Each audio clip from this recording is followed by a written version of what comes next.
Shali, and I made with that, and then I got Josh Warren over here. So this is my first MilSim West event, and Josh Warren wanted to ask me some questions. All right, so I'm going to ask you some super important questions, David. Has my abuse made you a stronger person? Yes. Good.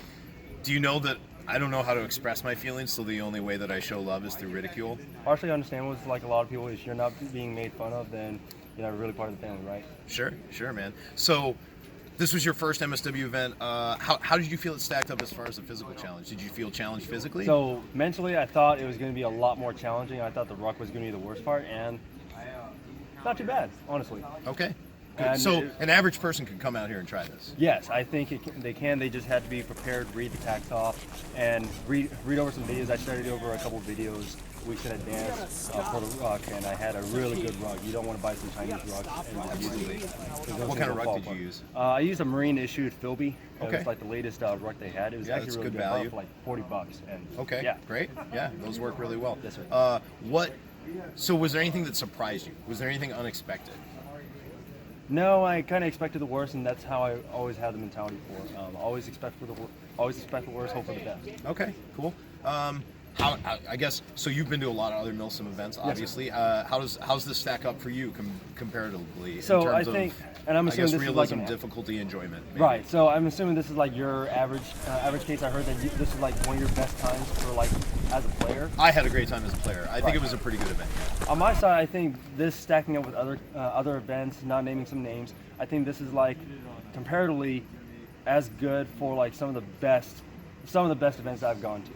Cool. Well, I'm glad to hear it. Yes, sir. I mean, obviously, I think I got the best shit. So it is what it is. But maybe. yeah. So one thing I would say, the blank firing stuff, I do have to ask you on that. How do you actually control that and making sure that no live rounds come on? Sure. So this is actually required by the base, but we do it at every venue anyway. Yes. And our check is a little bit beyond theirs, but we have to make sure that we can verify that the barrel length, the cartridge, and the blank adapter are all of the correct spec. So they're either all mil spec or they're one of 13 approved specs made by Atlantic Wall Blanks. So first we check that, then we look at all the ammunition either in its original packaging, unaltered, or in clear plastic bags so that the admin can actually like look and see that there are no live rounds in the bag.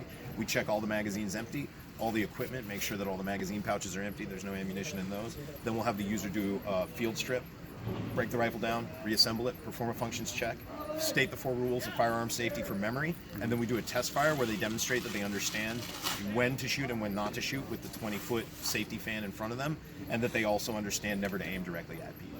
Okay.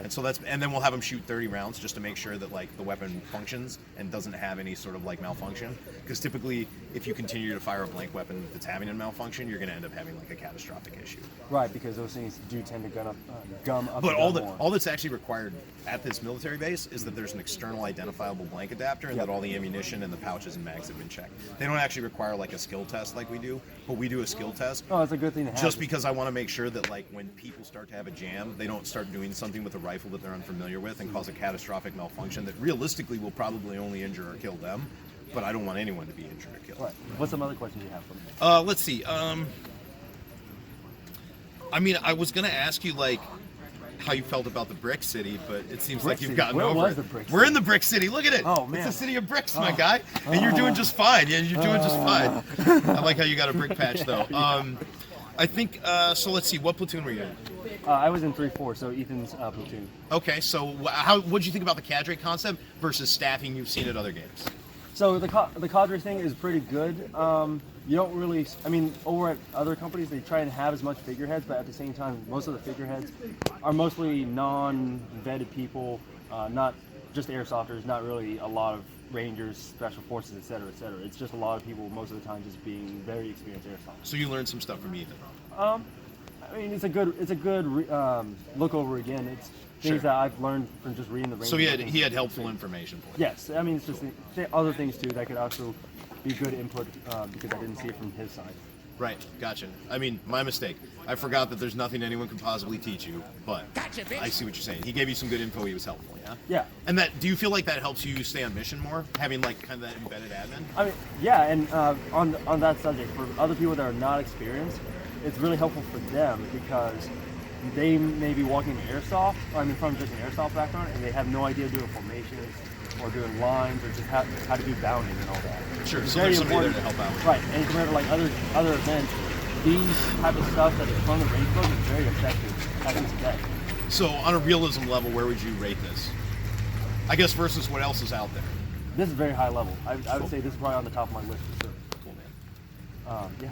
Well, I'm glad you enjoyed it. Thanks for coming out. Thank you very much. Josh Warren from MilSim West. Go check him out, milsimwest.com. David Lee from Airsoft Classifieds. Oh, God.